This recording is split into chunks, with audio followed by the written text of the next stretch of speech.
अस्सलाम वालेकुम स्टूडेंट्स, आज हम इलेक्ट्रोस्टैटिक्स की सीरीज़ का 10वां और आखिरी लेक्चर स्टार्ट कर रहे हैं और आज का हमारा टॉपिक है energy stored in a capacitor. सबसे पहले आज के लेक्चर पे एक नज़र कि आज हम कौन कौन से एरियाज़ को कवर करेंगे।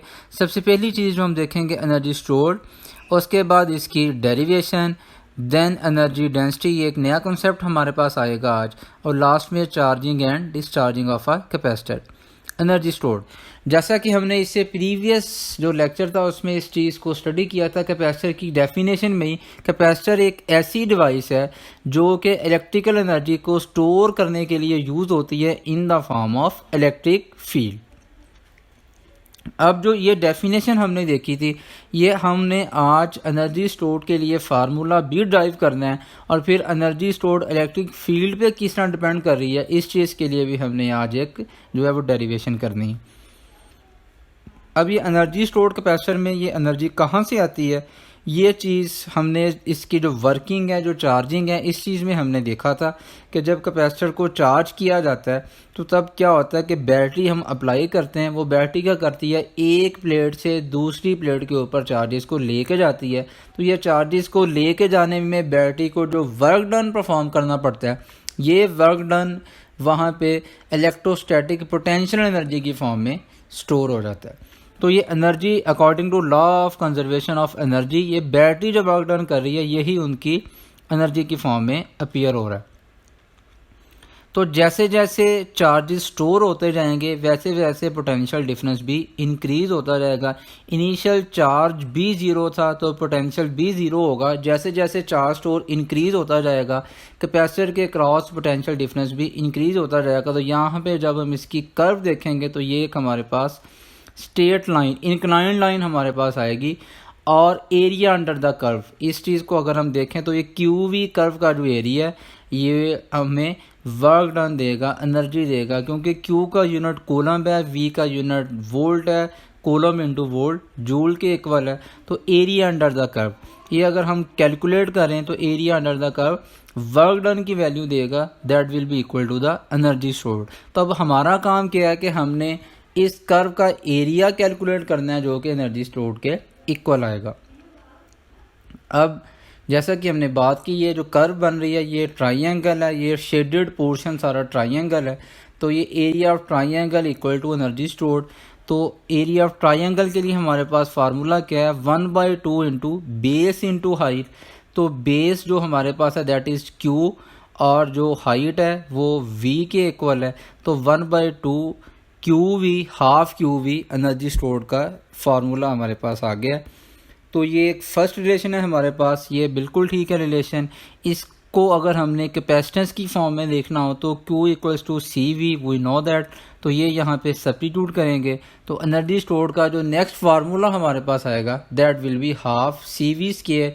ये उससे मोर जनरल हमारे पास है रिलेशन, क्योंकि चार्ज अमूमन हमें नहीं पता होगा कि कैपेसिटर पे चार्ज कितना स्टोर हो चुका है, लेकिन कैपेसिटेंस का पता होगा, पोटेंशियल का हमें पता होगा। तो ये इन दो जो क्वांटिटीज़ हैं इनकी टर्म में एनर्जी स्टोर्ड फाइंड की जा सकती है। इसके अलावा अगर हम V की वैल्यू सब्स्टिट्यूट करना चाहें तो वो भी कर सकते हैं, वो Q ओवर C है। तो ये जब सब्स्टिट्यूट करेंगे तो एनर्जी स्टोर्ड का जो हमारे पास फार्मूला आएगा that will be half Q square over C। तो ये इक्वेशन 1, 2, 3 ये तीन मैंने जो नाम दे दिए हैं, ये तीन मैंने नाम इसलिए दे दिए कि ये तीनों एनर्जी स्टोर्ड के फार्मूला हैं और तीनों ठीक हैं। कौन सा फार्मूला हम यूज़ करना चाहेंगे ये डिपेंड करता है कि हमारे पास गिवन डाटा क्या है। उस डाटा को यूज़ करते हुए हम इनमें से जो सूटेबल फार्मूला होगा उसको यूज़ कर लेंगे। वैसे जो है वो मोर जनरली अगर बात करें तो equation number 2 half C V square, इस फार्मूला को यूज़ किया जाता है क्योंकि इसमें चार्ज नहीं है और कैपेसिटेंस है। अब इसी फार्मूला को हम बेस बनाएंगे और इस फार्मूला को बेस जो है हम वो बनाएंगे और कैपेसिटेंस और वी इन दोनों वैल्यूज़ को सब्स्टिट्यूट करेंगे। ये हम क्यों सब्स्टिट्यूट करना चाह रहे हैं, असल में हम अब क्या चाह रहे हैं, हम जिस तरह इससे पहले कैपेसिटेंस को हमने उस कैपेसिटर की डायमेंशंस की फॉर्म में जो है वो हमने फार्मूला ड्राइव किया था, इसी तरह हम एनर्जी स्टोर्ड का फार्मूला भी इसकी डायमेंशंस की फॉर्म में, लेंथ और एरिया की फॉर्म में ड्राइव करना चाहेंगे। तो कैपेसिटेंस इससे पहले हमें पता है जी C equals to A epsilon naught over D and V equals to ED potential gradient. ये दोनों चीज़ें जब सब्स्टिट्यूट करेंगे तो रिलेशन हमारे पास क्या आएगा, U equals to 1/2 A epsilon naught over D into ED whole square. एक बात का ख्याल है कि U यहाँ पे यूज़ कर रहा हूँ U फॉर एनर्जी के लिए यहाँ पे मैं कैपिटल U यूज़ कर रहा हूँ। तो जब इस इक्वेशन को ओपन करेंगे तो एनर्जी स्टोर का फार्मूला क्या आएगा, that is 1/2 epsilon R E square into AD। ये हमारे पास एनर्जी स्टोर का रिलेशन आ गया और ये किस किस चीज़ों पे डिपेंड कर रही है। ये एप्सिलॉन R मीडियम है, उस चीज़ पे डिपेंड कर रही है। E square electric field intensity है, इस पे डिपेंड कर रही है। A एरिया ऑफ प्लेट्स है, उस पर डिपेंड कर रही है। D डिस्टेंस बिटवीन प्लेट्स है और उस पर डिपेंड कर रही है। तो ये हमारे पास चार फैक्टर्स आ गए जिन पे एनर्जी स्टोर डिपेंड कर रही है। एनर्जी डेंसिटी तो मोर जो हम एक्सेप्टेड फॉर्म अगर एनर्जी की देखें तो एनर्जी की बजाय हम बाज़ दफ़ा कैपेसिटर और इंडक्टर के लिए एनर्जी डेंसिटी की टर्म डिफ़ाइन करते हैं और ये क्या टर्म है, energy store per unit volume. तो हम क्या करेंगे, पूरे एनर्जी को कैपेसिटर के वॉल्यूम के साथ डिवाइड कर देंगे तो यहाँ से जो हमारे पास चीज़ आएगी that will be energy density. Energy store per unit volume, इसका ऐसा यूनिट वो joule per coulomb joule per metre cube होगा। तो एनर्जी का फार्मूला हमारे पास जिस तरह मैंने बात की, energy store divide by volume. Energy का रिलेशन था हमारे पास 1/2 epsilon R E square AD divide by AD cancel out हो जाएगा। Energy density equal to half epsilon R E square. यहाँ से क्या चीज़ हमारे पास आ रही है, यहाँ से ये इम्पॉर्टेंट जो रिलेशन है वो आ रहा है, energy density is directly proportion to the square of the electric intensity. Electric field intensity के स्केयर के डायरेक्ट प्रोपोर्शन में एनर्जी डेंसिटी। और जिस तरह इससे पहले मैंने बात की थी, इसका जो ऐसे यूनिट है that is joule per metre cube. Charging and discharging of capacitor, capacitor को चार्ज करना हो या डिस्चार्ज करना हो तो कैपेसिटर इंडिविजुअली यूज़ नहीं किया जाता, इसके साथ एक रेजिस्टर भी कनेक्ट किया जाता है करंट को कंट्रोल करने के लिए। तो ये इंशाल्लाह आगे आरसी जो सर्किट आएंगे उसको हम इंशाल्लाह स्टडी भी करेंगे। अभी तक के लिए सिर्फ इतना हमने ज़हन में रखना है कि आरसी सर्किट यूज़ होगा। अब ये सर्किट हमारे सामने है, कैपेसिटर है, इसके साथ एक रेजिस्टर है और ये 2 टर्मिनल वाला स्विच है और उसके बाद बैटरी है। कैपेसिटर जब चार्ज करना होगा तो हम A टर्मिनल को कनेक्ट कर देंगे। जब A टर्मिनल को कनेक्ट कर देंगे तो कैपेसिटर चार्ज होना स्टार्ट हो जाएगा। और जब कैपेसिटर को डिस्चार्ज करना होगा तब हम क्या करेंगे, हम रेजिस्टर को B टर्मिनल के साथ कनेक्ट कर देंगे, तब बैटरी डिस्कनेक्ट हो जाएगी। कैपेसिटर पर जो चार्ज ट्रांसफ़र था ये वापस डिस्चार्ज होना स्टार्ट हो जाएगा। तो ये जिस तरह के हमने इससे पहले बात कर ली है कि अगर कैपेसिटर को चार्ज करना है तो टर्मिनल A के साथ कनेक्ट करेंगे, कैपेसिटर को डिस्चार्ज करना है तो टर्मिनल B के साथ हम कनेक्ट कर देंगे। टाइम कांस्टेंट एक यहाँ पे नई चीज़ आ रही है, कैपेसिटर का टाइम कांस्टेंट, हर कैपेसिटर के लिए टाइम कांस्टेंट है। ये टाइम कांस्टेंट कैपेसिटर चार्ज और डिस्चार्ज किस रेट पे हो रहा है इस चीज़ को ये हमें बताता है, कितना टाइम ले रहा है चार्ज होने में या डिस्चार्ज होने। इसकी जो डेफिनेशन है उसको भी हम देखते हैं।